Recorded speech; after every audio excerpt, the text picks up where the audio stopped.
ஐயப்பனின் தரிசனத்தைப் போல அவருடைய அவதார வரலாறும் ஒரு மெய்ச்சிலிருக்க வைக்கும் அனுபவம். சுவாமி ஐயப்பன் அவதார வரலாறு பக்திபூர்வமானது மட்டுமல்ல, நெஞ்சை நெகிழ வைக்கும் உன்னதமான வரலாறு.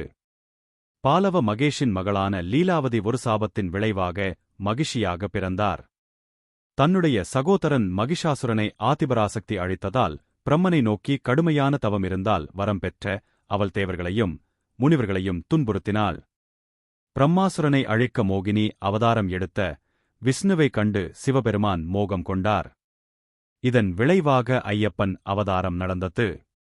ஹரிஹர புத்திரனாக மணிகண்டன் அவதரித்தார். குழந்தையின் கழுத்தில் மணிமாலை இட்டுவிட்டு அவர்கள் இருவரும் மறைந்தனர்.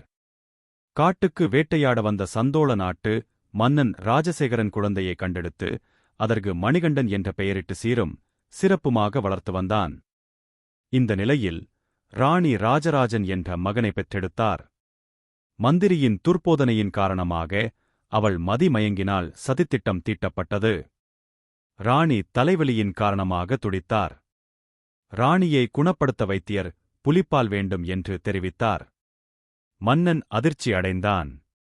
புலி பாலை கொண்டுவர 12 வயதான மணிகண்டன் புறப்பட்டார். பம்பை ஆற்றங்கரையில் மணிகண்டனுக்கும் மகிழ்ச்சிக்கும் இடையே கடுமையான யுத்தம் நடைபெற்றது.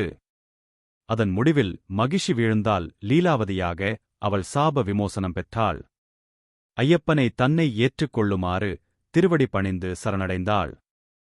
ஆனால் ஐயப்பன்தான் நித்திய பிரம்மச்சாரி என்று தன்னை தேடி கன்னி ஐயப்பன்மார் வராமல் இருக்கிறார்களோ அன்று அவளை மணந்து கொள்வதாக தெரிவித்து தன்னுடைய இடப்பக்கத்தில் மாளிகைப்புறத்து மஞ்சள் மாதாவாக வீற்றிருக்க அருள் பாலித்தார். அதன் பிறகு இந்திரன் புலி வடிவம் எடுத்து ஐயப்பனை தாங்கிட அதன் மீது ஏறியபடி நாடும் திரும்பினார் ஐயப்பன். அதைக் கண்டு மிரண்டு போன ராணி தன்னை மன்னிக்குமாறு வேண்டினார். ஐயப்பன் தனது அவதார நோக்கத்தை எடுத்து கூறி தர்மசாஸ்தாவான தனக்கு விடை கொடுக்குமாறு வேண்டினார். இதைக் கேட்டவுடன் ராஜசேகர் மன்னன் மனமுடைந்தார். அவர் திருப்திக்காக ஐயப்பன் சபரிமலையில் தங்கியிருக்க சம்மதம் தெரிவித்தார். பம்பை நதிக்கரையில் மணிகண்டன் அம்பு எய்தார்.